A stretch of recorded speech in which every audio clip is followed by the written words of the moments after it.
আজ বিকেলে পূর্ব মেদিনীপুরের পাঁশকুড়ার রানীহাটিতে ইন্ডিয়ান সেকুলার ফ্রন্টের উদ্যোগে আয়োজিত হল কাশ্মীরের পেহেলগাঁওয়ে বর্বরোচিত সন্ত্রাসবাদীদের হামলার শহীদদের স্মরণ। 26,000 চাকরি বাতিল, দুর্নীতি ও বঞ্চনার বিষয়ে সংশোধিত ওয়াক অফ আইন 2025 বাতিলের বিষয়ে আলোচনা সভার আয়োজন করা হয়। এদিনের কর্মসূচিতে উপস্থিত ছিলেন ভাঙড়ের বিধায়ক নওশাদ সিদ্দিকী। এদিন আইএসএফ এর বহু কর্মী সমর্থক উপস্থিত ছিলেন।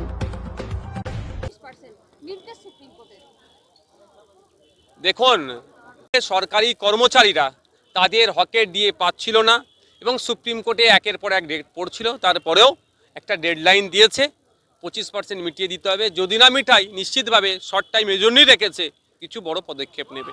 আজকে আমরা ভুলে যাচ্ছি না 2011 সালের আগে মমতা ব্যানার্জি, তখন তারা বিরোধীদের আসনে তারা ছিলেন, তারা বারবার বলতেন যারা কেন্দ্রীয় সমারে দিয়ে দিতে পারে না তারা সরকার চালানোর যোগ্যতা রাখে না।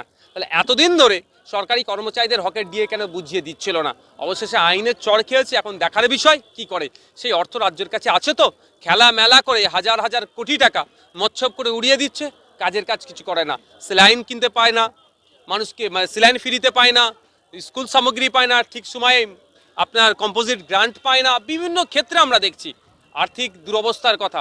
এখন দেখার বিষয় যথাসময়ে সরকারি কর্মচারীগুলোকে তাদের হকের দিয়ে 25% বুঝিয়ে দিচ্ছে কি দিচ্ছে না। দেখুন, অভিযোগ না থাকবে কি করে? অভিযোগ তো আন্দোলনকারীরা তো সরকারের বিরুদ্ধে, তারপরেও যেভাবে তাদেরকে লাঠিচার্জ করলো, আমরা অবাক হয়ে যাচ্ছি। মাস্টাররা আজকে রেহাই পাচ্ছে না। যে শিক্ষকরা আমরা আমাদের সমাজ গড়ার কারিগর, আমরা সমাজের মেরুদণ্ড হিসাবে যাদেরকে মানি, সেই শিক্ষক গুরুদেরকে ওপরে আজকে লাঠি চালালো কে? অপদার্থ সরকার। এদের অপদার্থতা ঢাকার জন্য। দেখুন, এত কিছু মমতা ব্যানার্জির বলার প্রয়োজন নাই।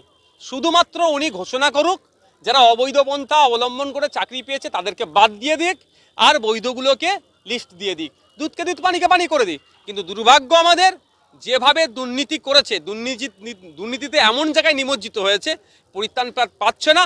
ফলে যারা মেধার ভিত্তিতে চাকরি পেয়েছে তাদেরকেও আজকে আমরা সন্দেহ চোখে দেখছি।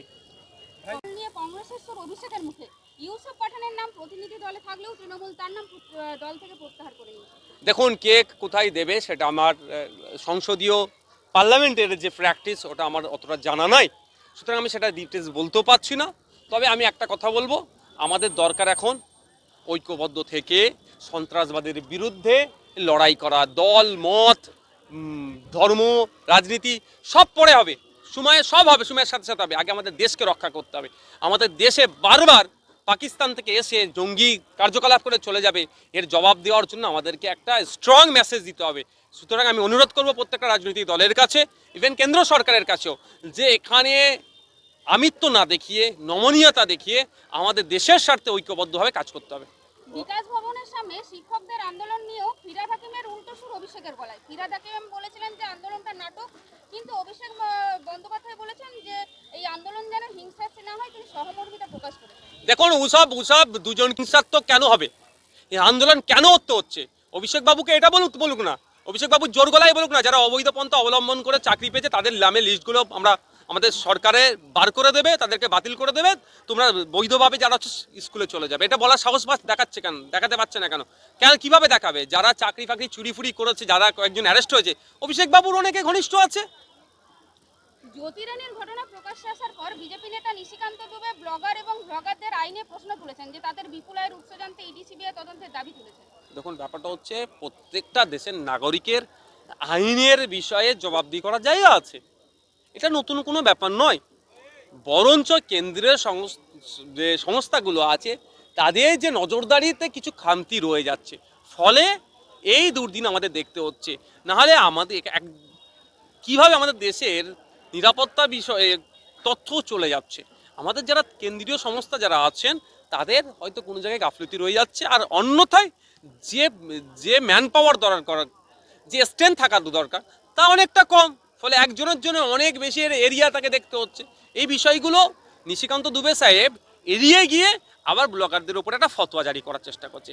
ভারতবর্ষের প্রত্যেকটা নাগরিকের তার আর্থিক অবস্থা কি আছে, যে কোনো সময় দেশ চাইলে তাকে দেশকে দেখাতে বাধ্য। গুলি চালিয়েছেন নদিয়ার দাপুটে তৃণমূল নেতা সাজিদুল হক। দেখুন, ঘটনা কি আছে ভিতরে, হয়তো এটা হতে পারে তোলা নিয়েও সমস্যা হতে পারে, বিশ্বাস তো নেই এখন কি হয়েছে, তদন্ত সাপেক্ষ। তবে এইগুলো ওই ওই যে দেহরক্ষীকে গুলি চালালো, বন্দুক কোথা পেলো,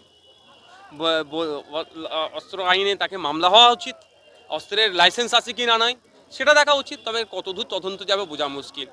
তৃণমূলের দামাল ছেলে হলে, এই আরাবুল কাইজার শওকাতদের মতো হলে ও ভালো গুড লিস্টের হলে, গুড লিস্ট মানে যারা বোম মারতে পারবে ভালো, যারা বেশি বেশি বুথ লুট করতে পারবে, যারা মানুষকে ধমকাতে পারবে, যারা গুন্ডামি মস্তানি করতে পারবে, তৃণমূলের তারা গুড বয়। এটা হলে তাহলে ওর তদন্ত বেশি দূর হবে না, এগোবে না। টিটাগড়ে তৃণমূল কাউন্সিলরের ব্যবহার করা ফ্ল্যাটে বিস্ফোরণ, কি থেকে বিস্ফোরণ স্পষ্ট নেই, তবে সন্দেহ করা হচ্ছে মজুদ বিস্ফোরক থেকে বিস্ফোরণ। হতে পারে, একদম একদম, কারণ এই ভোট আসছে, এগুলো সব মজুদ করছে, বিরোধীদেরকে মারবে, ধমকাবে, চমকাবে, গণতন্ত্র লুট করার জন্য। মমতা ব্যানার্জি বলেছিলেন, আমরা ভুলে যাচ্ছি না, বকটুয়ে কাণ্ডর পরে রাজ্যে যত অবৈধ বিস্ফোরণ হ্যান ত্যান যা আছে সব উদ্ধারের জন্য। এতদিন হয়ে গেলে এখনো উদ্ধার করতে পারছে না, তা উদ্ধার করবে কিভাবে?